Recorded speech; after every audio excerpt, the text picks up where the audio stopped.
दोस्तों, आजकल लोग अपनी हेल्थ के लिए काफ़ी जागरूक हो गए, जो कि होना भी चाहिए। आपने देखा होगा कि लोग क्या खाना है, क्या नहीं खाना है, इसका बड़ा ध्यान रखते हैं। वो जिम जाते हैं, योगा करते हैं, हेल्थ सप्लीमेंट्स लेते हैं, हेल्थ से रिलेटेड आर्टिकल्स को पढ़ते रहते हैं। अपनी हेल्थ को अच्छा रखने के लिए कोई भी सजेशन जो उन्हें कन्विंसिंग लगता है, वो उसे तुरंत अपना लेते हैं।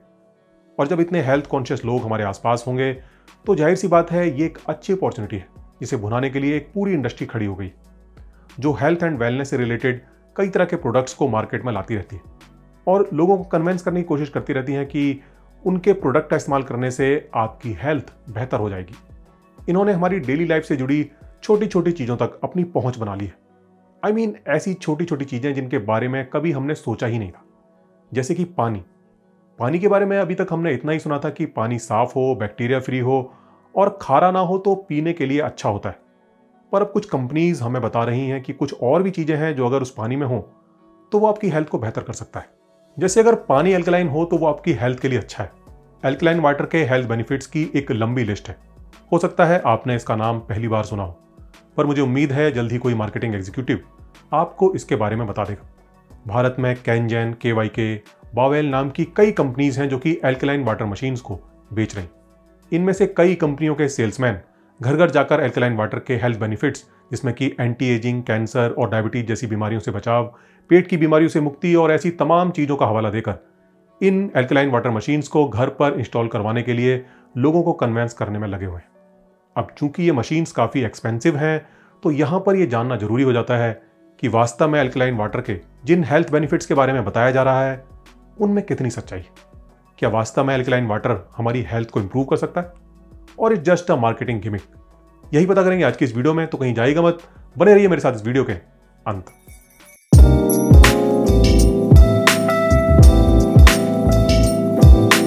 सबसे पहले तो ये समझना जरूरी है कि एल्कलाइन वाटर असल में है क्या। कोई लिक्विड कितना एसिटिक या बेसिक है, इसको हम pH वैल्यू में मेजर करते हैं। 7 pH का मतलब है कि वो न्यूट्रल है, यानी ना एसिटिक है ना बेसिक है।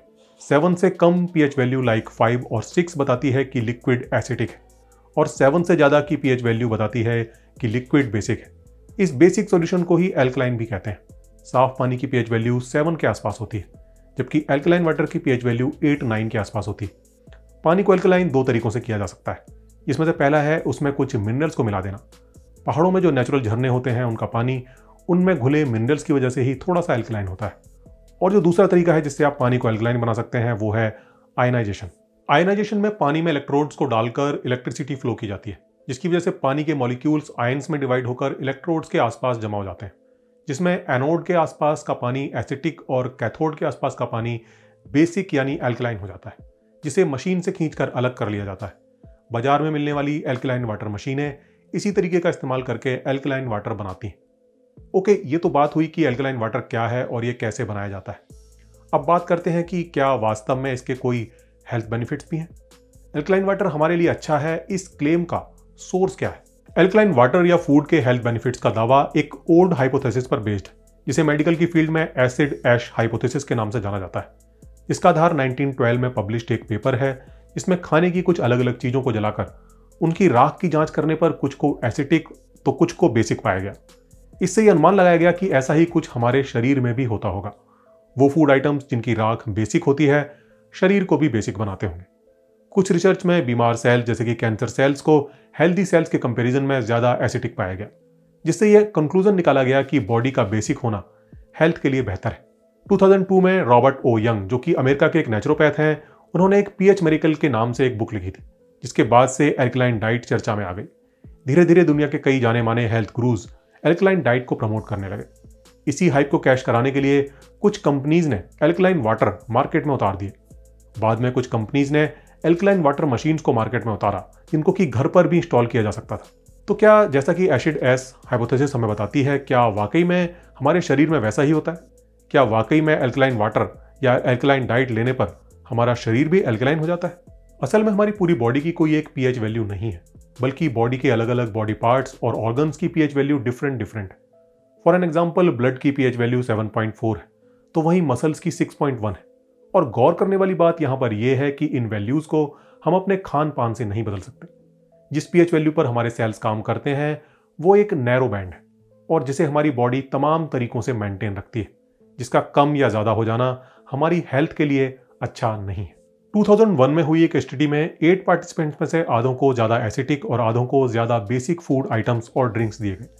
जिनको ज़्यादा बेसिक आइटम्स दिए गए थे उनके यूरिन की जांच करने पर पीएच वैल्यू मामूली रूप से बढ़ी हुई पाई गई, जबकि ब्लड की पीएच वैल्यू में केवल 0.0014 का फर्क आया था, जो कि नेग्लेजिबल है और जो कि न केवल बॉडी के काम करने की रेंज के अंदर है बल्कि मेजरिंग एपरेटस की एरर के अंदर भी है, और जो ये बताता है कि खान पान से हम बॉडी की पीएच वैल्यू को चेंज नहीं कर सकते। हमारा शरीर पीएच वैल्यू को तमाम तरह के केमिकल्स का प्रोडक्शन करके कंट्रोल में रखता है।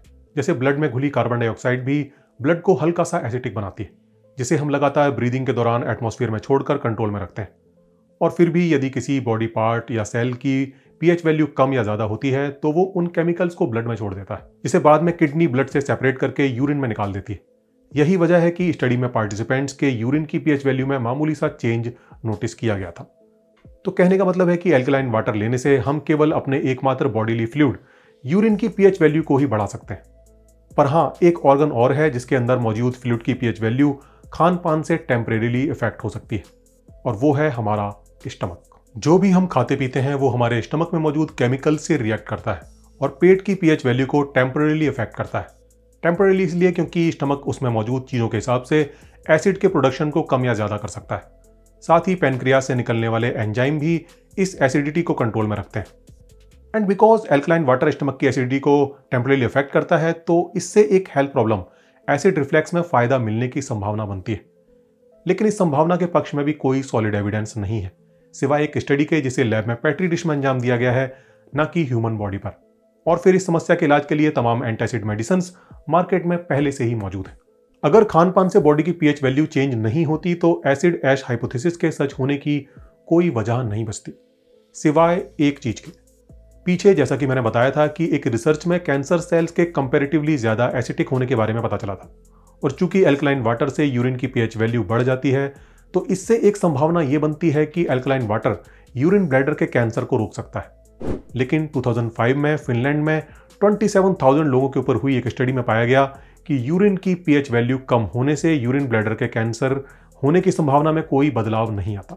कहने का मतलब है कि जैसा दावा किया जाता है कि एल्कलाइन वाटर कैंसर से बचाव में मदद कर सकता है, इसका एक भी सबूत नहीं है। ऐसे ही एल्कलाइन वाटर से जुड़ी हुई एक और हाइपोथेसिस में ऐसा माना गया कि एल्कलाइन वाटर एक डिजीज जिसे ऑस्टियोपोरोसिस कहते हैं, जिसमें हड्डियों में कैल्शियम की मात्रा कम होने की वजह से वो कमजोर हो जाती हैं, उसमें फायदेमंद हो सकता है, क्योंकि शरीर एसिडिटी को कंट्रोल करने के लिए एक केमिकल जिसे कैल्शियम बाइकार्बोनेट कहते हैं उसका यूज करता है, जिसे वो हड्डियों से लेता है।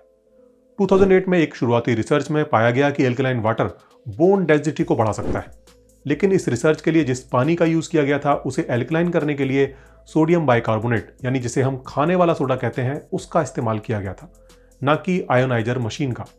और इसके रिजल्ट भी एक छोटे समय में मिले आंकड़ों पर आधारित थे। लंबे समय में इसका क्या इंपैक्ट होगा इस पर अभी कुछ भी नहीं कहा जा सकता। बाद में 2010 में हुई एक और स्टडी में यूरिन की पीएच वैल्यू और बोन मास के बीच कोई संबंध नहीं पाया गया। एक अदर स्टडी जो कि इस मशीन को बनाने वाली कंपनी ने ही फंड की थी, उसमें पाया गया कि एक्सरसाइज के बाद एल्कलाइन वाटर का सेवन करने से पार्टिसिपेंट्स की ब्लड की विस्कोसिटी यानी गाढ़ेपन में मामूली बदलाव आया है। इस पर रिसर्चर्स का कहना था कि कम गाढ़ा खून एक्सरसाइज के बाद शरीर में ऑक्सीजन को बेहतर ढंग से सर्कुलेट करने में हेल्प कर सकता है। लेकिन इस कंक्लूजन के फेवर में भी कोई ठोस एविडेंस अवेलेबल नहीं है। इसी तरह एल्कलाइन वाटर का इस्तेमाल करने से कैंसर से बचाव होता है, इस संभावना के पक्ष में भी कोई ठोस एविडेंस नहीं है। यह संभावना भी पूरी तरह से इस हाइपोथेसिस पर बेस्ड है कि चूंकि कैंसर सेल एसिटिक होते हैं तो एल्कलाइन वाटर का इस्तेमाल करने से कैंसर पनपने की संभावना कम हो सकती है। लेकिन अभी तक एक भी रिसर्च ऐसी नहीं है जो इसे साबित करती हो। इसी तरह उम्र को बढ़ाने वाली स्टडी भी लैब में सिर्फ चूहों पर की गई है, और जिसके रिजल्ट्स पर भी अभी और रिसर्च करने की जरूरत है। तो कुल मिलाकर बात इतनी सी है कि एल्कलाइन वाटर मशीन्स को जिस तरह हेल्थ को बेहतर बनाने और डिजीज से प्रोटेक्ट करने की दवा के रूप में एडवर्टाइज किया जा रहा है, ऐसे क्लेम्स के पक्ष में कोई ठोस एविडेंस नहीं है। इस तरह के ज्यादातर क्लेम्स का basis scientific facts and researches का ओवर सिंप्लीफिकेशन एंड एग्जैगरेशन है, और जब इसके बेनिफिट्स के कोई सॉलिड एविडेंसेस ही नहीं है तो कोई तुक नहीं बनती इन मशीन्स में इतना पैसा डालने की। इन मशीन्स में इतना पैसा खर्च करने के बजाय बेहतर होगा कि आप मार्केट से एक TDS टेस्टर खरीद लें और अपने टैप वाटर या RO के पानी के TDS को बीच बीच में चेक करते रहें। अगर TDS 200 के आसपास है तो आपका पानी नेचुरली एल्कलाइन है। WHO के अनुसार पीने वाले पानी का TDS 50 से 300 के बीच होना चाहिए। अगर आपके नल से आने वाले पानी का TDS इसके बीच है तो आपको RO की भी जरूरत नहीं। आप कोई नॉर्मल वाटर फिल्टर यूज कर सकते हैं जो कि पानी से गंदगी और बैक्टीरिया को अलग कर दे।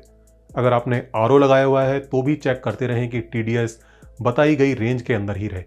TDS का कम होना भी पानी में जरूरी मिनरल्स के कम होने को इंडिकेट करता है, जो कि हड्डियों के कमजोर होने के साथ साथ कई और तरह की हेल्थ प्रॉब्लम्स को जन्म दे सकता है। तो दोस्तों दैट्स ऑल फॉर टुडे। उम्मीद करता हूं वीडियो आपको पसंद आई होगी, और अगर वीडियो पसंद आई है तो प्लीज लाइक का बटन दबाना मत भूलिए, और अगर चैनल को अभी तक सब्सक्राइब नहीं किया है तो प्लीज जाते जाते सब्सक्राइब का बटन भी दबाते जाइए। मिलते हैं जल्दी एक नई वीडियो में, तब तक के लिए goodbye and take care.